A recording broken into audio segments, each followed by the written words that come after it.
Hello दोस्तों, देवभूमि Vimla blog में आप सबका स्वागत है। बड़ों को मेरा प्रणाम, छोटों को आशीर्वाद है, सारा प्यार। दोस्तों, आज मैं आपको एक कथा द्वारा, एक कहानी द्वारा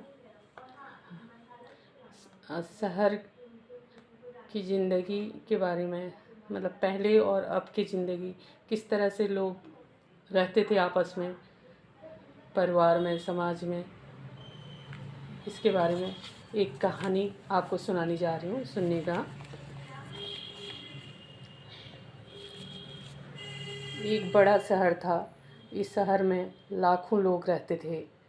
पहले के ज़माने में जो होता था, लोग साथ साथ रहते थे और एक दूसरे के काम भी आते थे।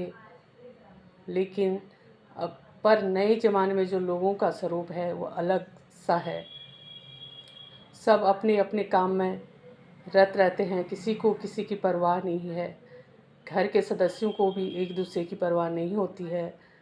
भजन कीर्तन, भक्तिभाव, दया, माया, परोपकार जैसे संस्कार कम हो गए हैं। शहर में बुराइयां बढ़ गई हैं। शराब, जुआ, रेस, चोरी, डकैती वगैरह बहुत से गुनाह शहर में होते हैं। कहावत है कि हजारों निराशा में एक अमर आशा छुपी होती है। इसी तरह इतनी सारी बुराइयों के बावजूद शहर में कुछ अच्छे लोग भी रहते हैं। ऐसे अच्छे लोगों में मैं एक आपको कहानी सुनाती हूँ। शीला और उनके पति की गृहस्थी मानी जाती थी। शीला धार्मिक प्रकृति थी। उनका पति भी विवेकी और सुशील था। शीला और उनका पति ईमानदार से जीते थे, ईमानदारी के साथ जीते थे।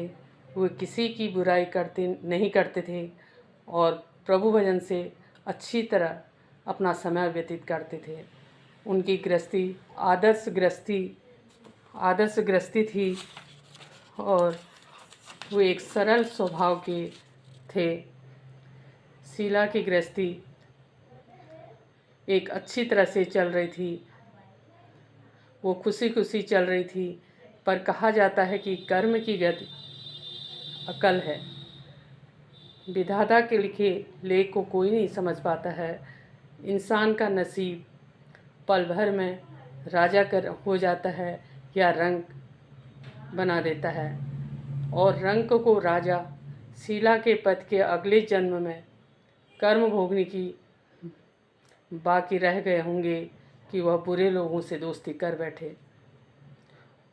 वह जल्दी से जल्दी करोड़पति होना चाहते थे। उनका ये ख्वाब था कि मैं जल्दी से करोड़पति बनूं। इसलिए उन्होंने गलत रास्ते में अपना कदम बढ़ाया। करोड़पति की बजाय वो एक रोडपति हो गए, यानी रास्ते में भटकते भिखारी जैसी उनकी स्थिति हो गई थी। शहर में शराब, जुआ, रेस, चरस, गांजा वगैरह बदियाँ फैली हुई हैं। इसमें शीला का पति भी फंस गया। दोस्तों के साथ उसे भी शराब की आदत एक हो गई थी। जल्दी से जल्द पैसा कमाना, लालच, दोस्तों के साथ गलत संगत में पड़ गया था। इस तरह बचाई हुई धनराज, पत्नी के गहने, सब कुछ उसने जुए में सारे बेच दिए। इसी तरह एक वक्त भी ऐसा आया, वह सुशील की पत्नी शीला के साथ मज़े में रहता था और प्रभु भजन में सुख शांति से वक्त व्यतीत करता था।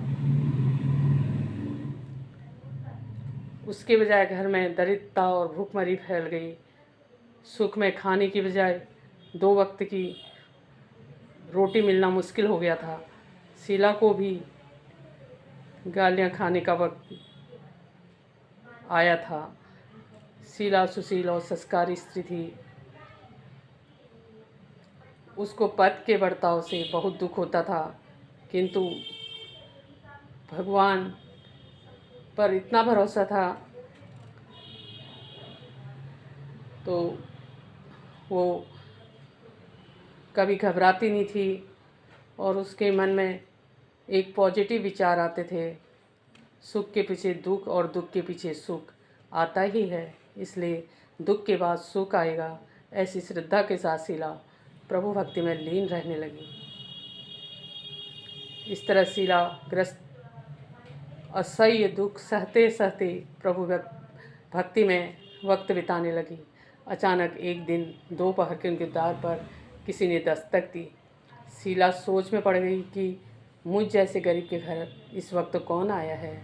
फिर भी द्वार पर आए हुए अतिथि का आदर करना चाहिए, सम्मान करना चाहिए।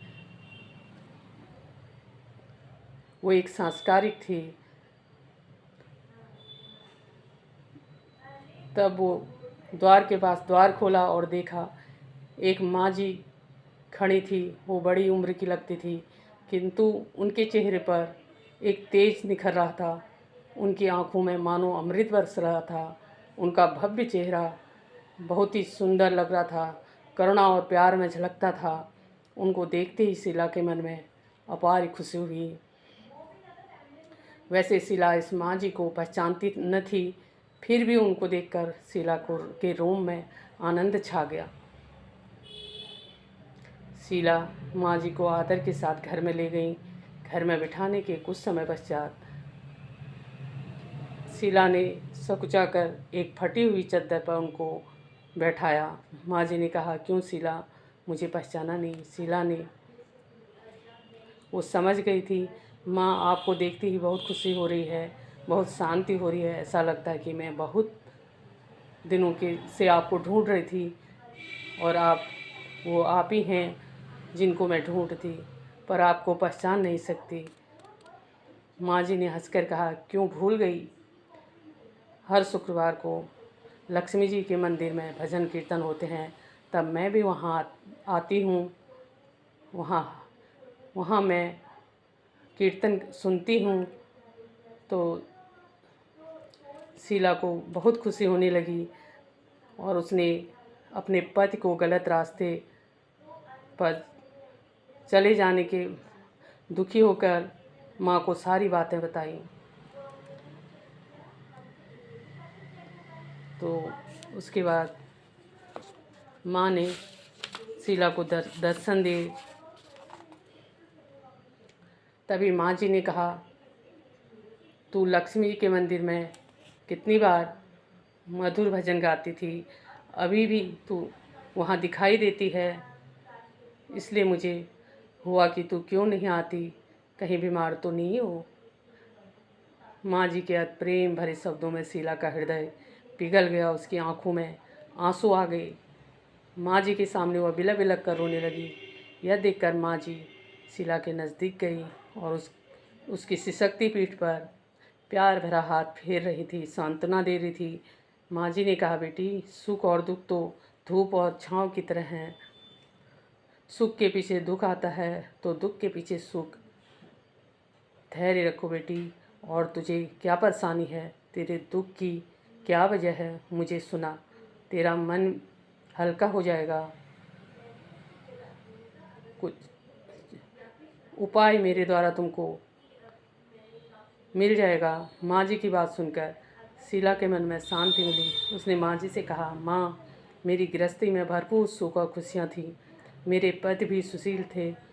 भगवान की कृपा से पैसे की कोई कमी नहीं थी, संतोष था। हम शांति से गृहस्थी चलाते थे, ईश्वर भक्ति में अपना समय व्यतीत करते थे।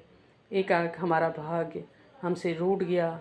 मेरे पति को बुरी दोस्ती हो गई है।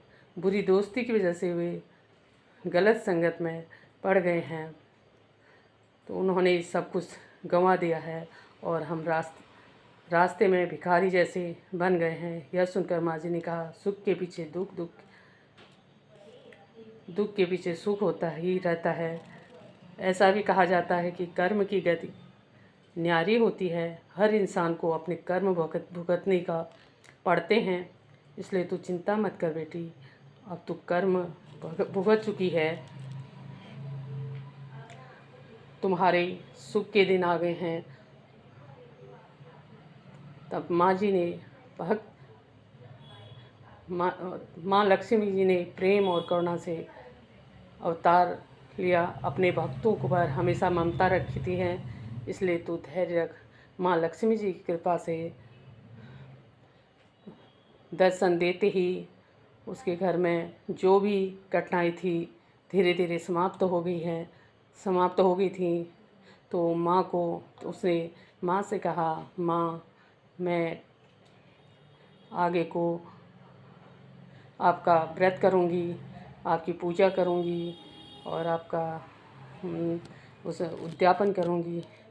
तो ये सब सुनते ही माँ ओझल हो गई और उसके घर में धीरे धीरे पति भी अपने रास्ते में आने लगा, घर में सुख शांति होने लगी और उसने व्रत रखना स्टार्ट किया, खुशी हुई।